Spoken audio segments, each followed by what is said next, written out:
आसंता 12 घंटे दुर्बल हेब अवपात। उत्तर बांग्लादेश और संलग्न मेघालय उपरे थिबा ही अवपात 12 घंटा मध्य दुर्बल हो स्पष्ट चिन्हित लघुचाप रे परिणत हेब।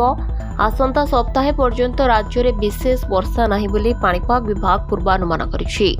शनिवार राज्यर अल्प किछि स्थान में घड़घड़ी सहित वर्षा हो पारे। रविवार उपकूल ओडिशा, मयूरभंज और केन्दुझर समेत अन्य किछि स्थान में स्वल्प वर्षार संभावना रही।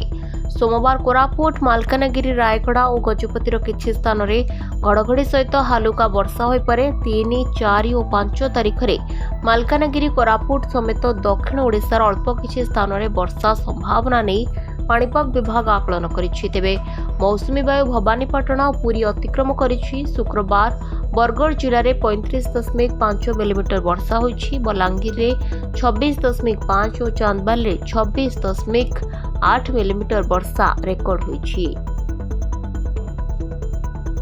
Bureau report, Dinalipi live.